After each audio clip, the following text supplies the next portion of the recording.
People kill for a whole lot of different reasons.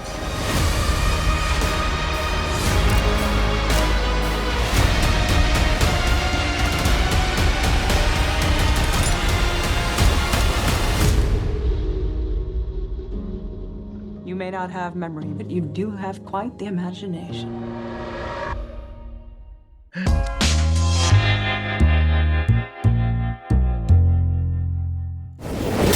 So, first of all, thank you so much for speaking with me today. I'm Tyler Nichols from JoBlo.com, and I'm a big fan of your work. Oh, thank you very much. Much appreciated. And so your first appearance in the film, you were really put through the acting ringer. You had to say a bunch of science terms, speak in multiple languages, and on top of that, you had to do it all in an American accent. So when you see that kind of challenge on the page, what's your first thought? Sorry, there was a really loud noise in my house there that really scared me. Don't know what that was. When I saw that on the page, I think I was really excited. I was like, oh, that's a bit of a challenge to learn 5 different languages and talk about classical music that I'd never heard of and all this stuff. The hardest part, though, was that I went to Australia and then we did a night shoot and I filmed all of that at the end of the night shoot, and it must have been about 5 a.m. and so I don't remember doing it. Well, you definitely come across very well in the actual movie, so you wouldn't be able to tell that it was at the end of a night shoot. That's good to know. Thank you. Well, and your character also has a bit of duality to her, with her innocence being played with throughout the film. And so does that make each individual take for you as an actor more interesting, just because you can affect so much of how the audience perceives the story with just the littlest things that you do in the frame? I don't really think about it from that perspective of like, okay, I'm gonna like throw the audience off or anything like that, even though you're absolutely right that like people can read into everything because they're looking for all the clues. Yeah. But from my perspective, I'm just like thinking about what the character wants in that moment and how she's going about trying to get that. And that's basically all I'm ever really thinking about. And with her, she's interesting because she uses interesting methods to sort of go for what she wants, like assuming different personalities and vibes and sort of morphing into what people might want her to be and in a sort of interestingly manipulative way. Yeah. Well, and do you prefer to play these darker characters like because I would consider Laura Baines to be pretty dark. Me too. Yeah, I do like that kind of thing. That is what interests me.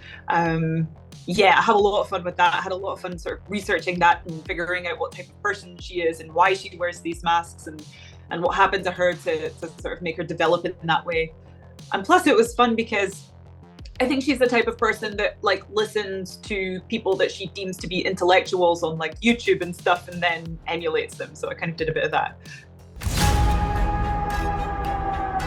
Richard Finn? He was at the crime scene. Why is that? What about Laura? She's got no address, no social media, nothing. There was always people visiting the house. It's a bit strange.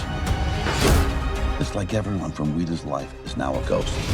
Well, and I have to ask too, since the manipulation is a big part of your character, did you take any inspiration from Elizabeth Holmes? Because I felt like those people were they had a lot of parallels.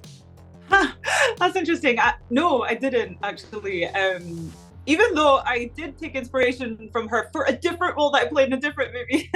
So I am very interested in her. And maybe some of that seeped in by accident, but I certainly didn't set out to do that. I was watching Jordan Peterson a lot on, this is no comment on who I think Jordan Peterson is as a person.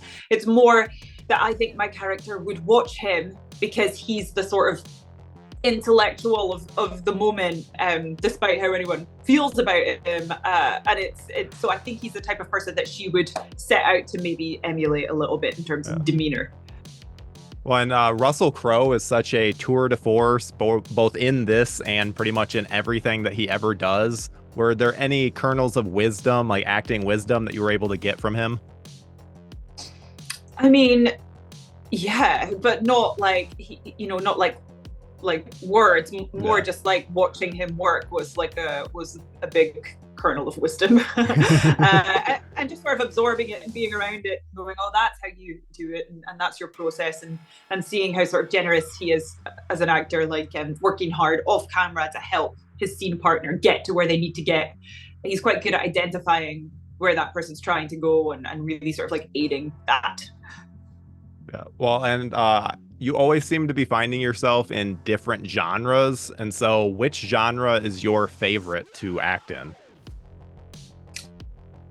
Ooh, it's interesting. It doesn't like what I like acting in isn't necessarily what I like want to watch sometimes. And so there's not like a direct like continuation there.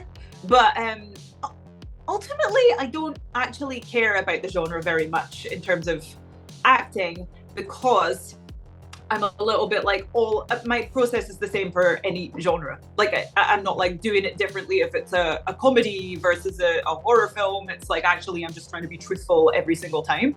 And I'm almost like, fuck the genre. I can't swear. Oh no. You're good. You're good.